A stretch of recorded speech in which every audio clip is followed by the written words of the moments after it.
Welcome to Glisso English. Real life stories. Life doesn't always go according to plan. Imagine, the roof is fixed, the rain is stopped, but a new storm is brewing in your mailbox.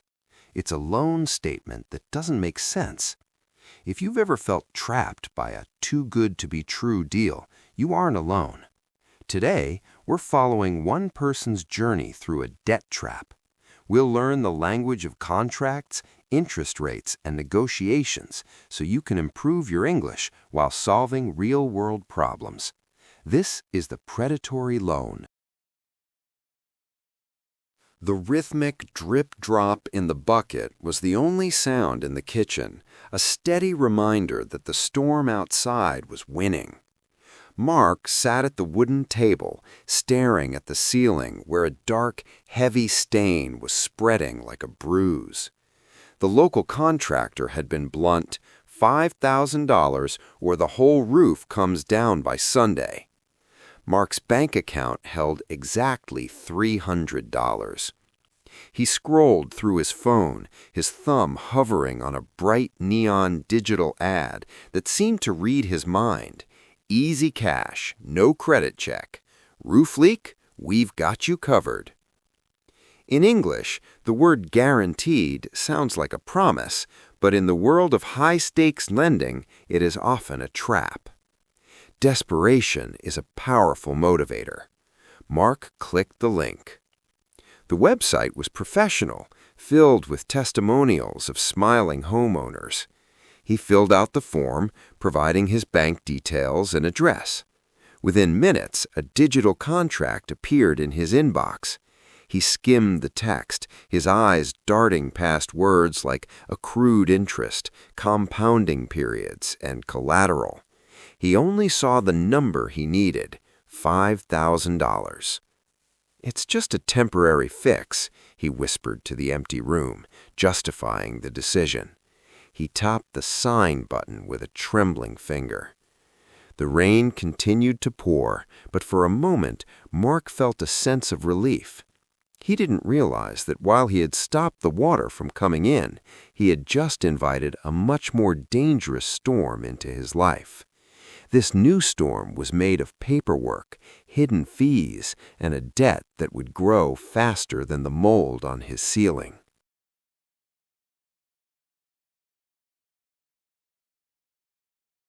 2 weeks later, the sun was shining, but Mark felt a cold chill as he opened his first digital statement. The roof was dry and sturdy, yet the document on his screen made his stomach drop. He had borrowed $5,000, but the current balance already showed $5,400. Confused, he looked for a breakdown of the charges and saw a line item labeled Origination Fee, $250. Then his eyes found the most terrifying number of all, Annual Percentage Rate, or APR, 320%. Mark pulled out a calculator, his hands shaking as he tried to do the math in his head. He realized that the interest was not being calculated once a year or even once a month. It was compounding daily, meaning the debt was growing while he slept, while he worked, and while he ate. The minimum payment suggested by the company was only enough to cover the interest, not the original $5,000 he owed. If he only paid the minimum, he would be paying for the rest of his life and still owe the full amount. In the world of finance, this is called negative amortization, a fancy English term for a hole that gets deeper the more you dig. Mark picked up the phone to call the customer service line listed at the bottom of the page. A polite voice answered, but the words were cold and scripted. "You signed the agreement, Mr. Miller." The terms were clearly stated in the disclosure section of your contract, the agent added before hanging up. Mark looked up at his beautiful, repaired ceiling and realized it was the most expensive thing he would ever own. The relief he felt during the storm was gone, replaced by the heavy weight of a predatory trap. He wasn't just a homeowner anymore. He was a prisoner of the fine print.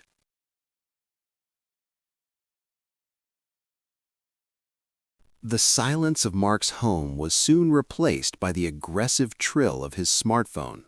The calls started at 8 a.m. sharp and continued until the legal limit of 9 p.m. On the other end were debt recovery specialists trained to use high-pressure English to keep borrowers off balance. "Mr. Miller, we noticed your payment is 3 hours late," a voice would bark, skipping any friendly greeting. Mark learned a new set of vocabulary words that week: delinquent, penalty, and default.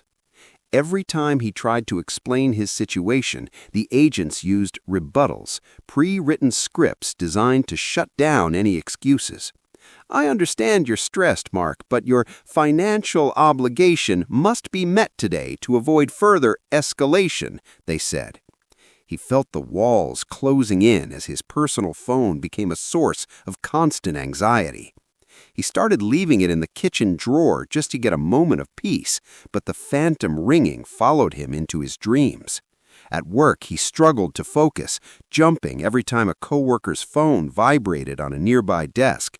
He realized that debt doesn't just take your money, it takes your peace of mind and your ability to think clearly.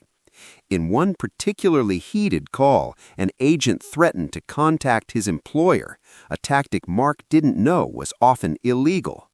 He felt a surge of indignity, a word for the anger you feel when you are being treated unfairly. "You can't do that," Mark stuttered, his English failing him under the weight of his fear. The agent laughed softly and reminded him of the consent to contact clause buried on page 12 of the contract. Mark realized then that he wasn't just fighting alone, he was fighting a system designed to keep him silent and ashamed. He sat in the dark, the phone glowing in the drawer, and decided he needed to learn the language of his rights before it was too late. Mark sat at his kitchen table with a yellow highlighter and a stack of printed bank statements. He decided to test a theory by making the minimum payment of $400, thinking it would surely make a dent.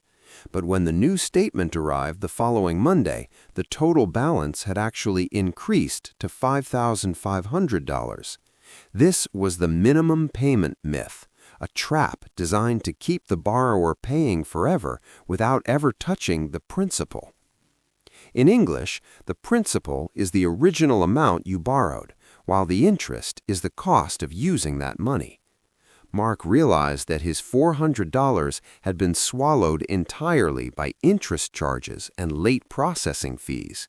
It was like trying to run up a down escalator. No matter how fast he moved, he was actually sliding backward. He felt a wave of futility, the feeling that his hard work at his day job was being funneled into a black hole. He looked at the numbers and realized that at this rate, he would pay back $30,000 for a $5,000 roof. The math didn't lie, even if the easy cash advertisements did. He began to realize that financial literacy was just as important as learning the language itself. If he didn't change his strategy, he would be insolvent, a formal way of saying he could no longer pay his debts. He put down his pen and stared at the ceiling, no longer seeing a repaired roof, but a monument to his own mistake. He needed a lump sum, a large one-time payment to break the cycle, but he had no idea where to find it. The myth of the easy escape was dead, and the cold reality of death slavery had taken its place. Mark closed his eyes and whispered a new goal. "I won't just pay them. I will outsmart them." It was time to stop being a victim of the math and start being a student of the solution.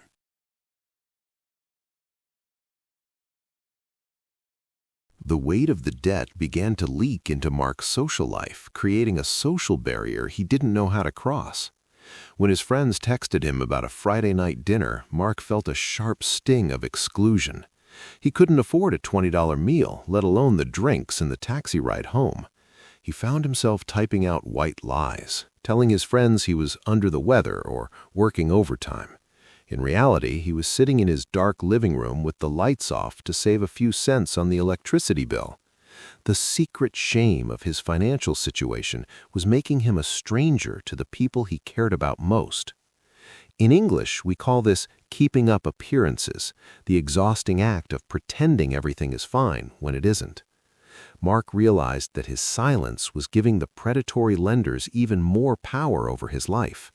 He feared that if he told his family, they would look at him with pity or, even worse, judgment. However, the isolation was becoming more dangerous than the debt itself, clouding his ability to find a solution. One evening, his sister called to check in on him, her voice warm and concerned. "Mark, you've been quiet lately. Is everything okay?" she asked, leaving a long pause for his answer. The word fine sat on the tip of his tongue, but his resolve finally broke. "I made a mistake with a loan, Sarah," he whispered, feeling the stigma lift slightly just by saying the words out loud. He explained the interest rates and the constant calls, using the English words he had been studying in the dark. To his surprise, Sarah didn't laugh. She listened with empathy, a deep understanding of his pain. "We can't fix what we hide, Mark," she said firmly. "Now let's look at the numbers together." For the first time in weeks, Mark felt like a human being again, instead of just an account number in a database. Mark and Sarah spent the entire Saturday afternoon clearing the kitchen table to make room for what they called the war room. They began the tedious process of creating a paper trail, printing every email, text message, and digital receipt related to the loan. In English, a paper trail is the written evidence of a series of actions or events, and it was Mark's strongest weapon. He learned that documentation is the key to any legal or financial dispute. Without it, his word meant nothing against a corporation. Sarah pointed to a specific page in the contract and highlighted a section titled Mandatory Arbitration.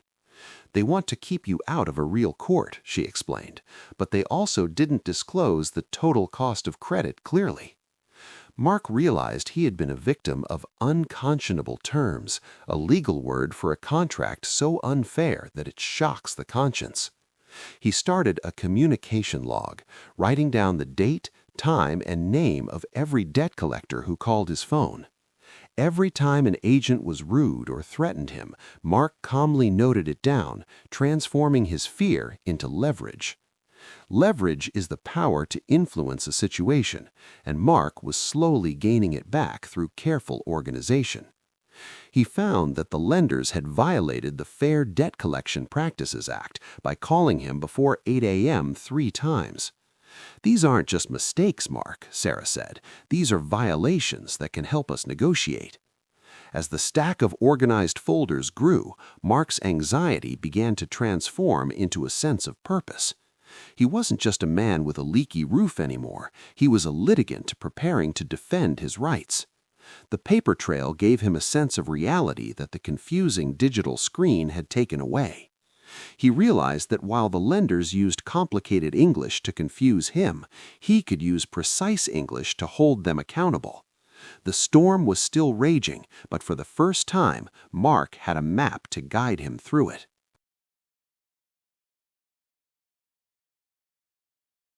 Mark realized that while documentation was his shield, he still needed a sword, and that sword was cash.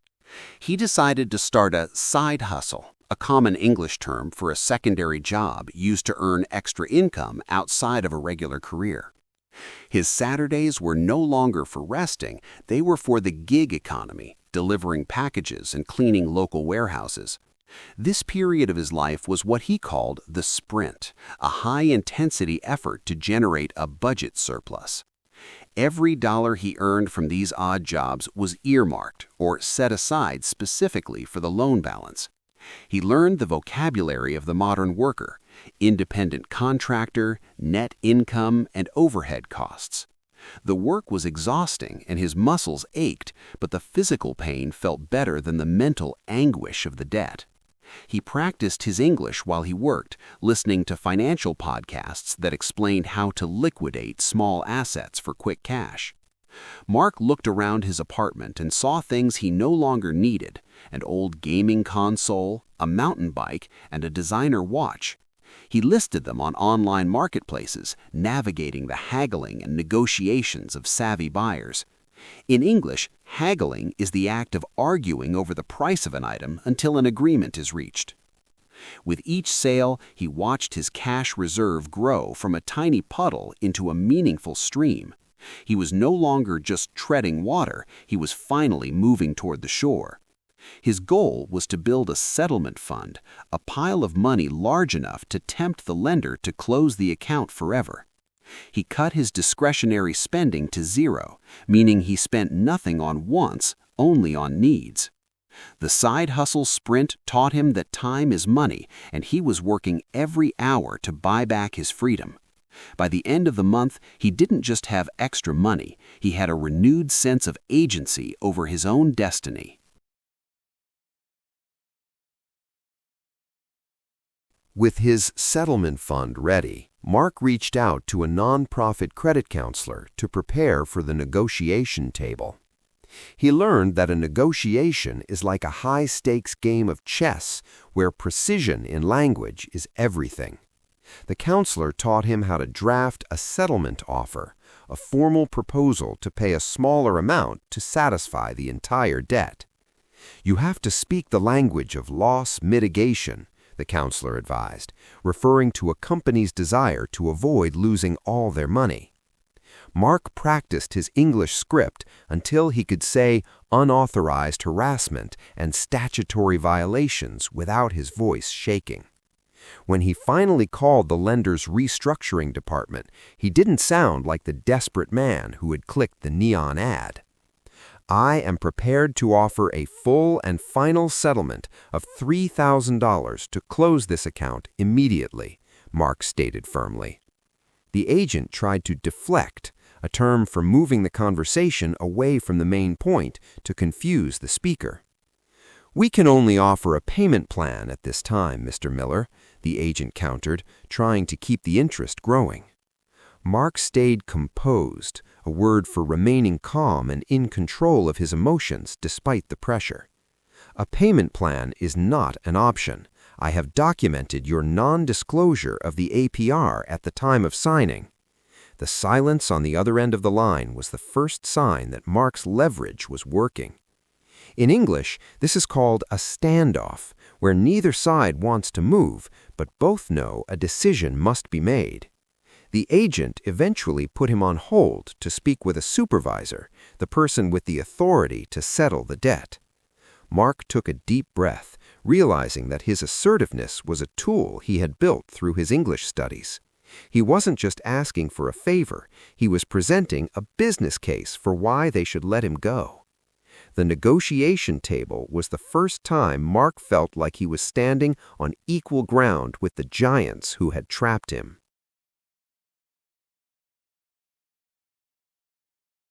The supervisor returned to the line, her voice dropping the aggressive tone and adopting a conciliatory one. In English, to be conciliatory means you are trying to end an argument by being friendly or making a deal. "Mr. Miller, we've reviewed your file and your counteroffer," she began, pausing for dramatic effect. Mark held his breath, his hand gripping the edge of the table as he waited for the verdict. "We are prepared to accept your $3,000 as a settlement in full to resolve this matter," she finally said. However, Mark knew from his studies that a verbal agreement was not enough. He needed it in black and white. "I require a settlement letter via email before I authorize any payment," Mark replied, using his most professional tone. He knew that without written confirmation, the company could take his money and still claim he owed the rest. The letter arrived minutes later, containing the magic words, "Account paid in full, zero balance, and no further obligation." He carefully reviewed the terms and conditions one last time to ensure there were no hidden clauses or exit fees. Satisfied, he authorized the transfer of the funds he had worked so hard to earn during his side hustle sprint. The transaction successful message flashed on his screen, and for the first time in months, the digital shadow vanished. It was a bittersweet moment. He had paid back thousands more than he had intended, but he had bought back his freedom. In finance, this is known as paying your tuition to the school of life, an expensive lesson you never forget. He printed the confirmation and filed it at the very front of his War Room folder, labeling it Victory.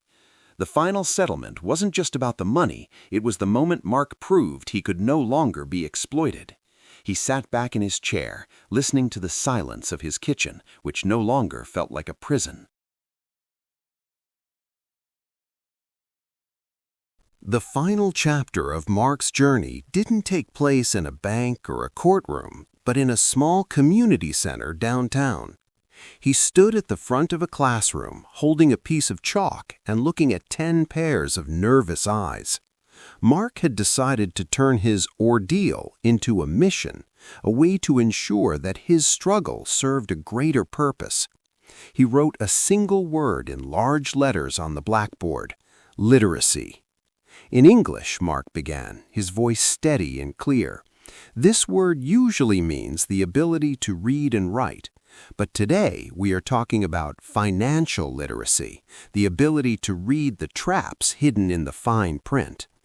He shared the story of his roof, the neon advertisements, and the predatory tactics that had nearly cost him his sanity. He taught the group how to spot red flags, such as no credit check or instant approval, which often signal a trap. The students took notes, learning the vocabulary of truth in lending and consumer protection that Mark had mastered. One woman asked how to say no to a persistent salesperson, and Mark coached her on assertive communication. He realized that by teaching others, he was solidifying his own knowledge and healing from the trauma of the debt. He was no longer the victim of a predatory loan. He was a community advocate, a person who speaks for others. At the end of the session, Mark walked home under the same sky that had once leaked water into his kitchen. The roof was still there, strong and silent, but the man underneath it had completely transformed. He had learned that while easy cash is a myth, the power of education and perseverance is very real. Mark pulled his phone from his pocket, not to check for debt collectors, but to record a video for his own channel.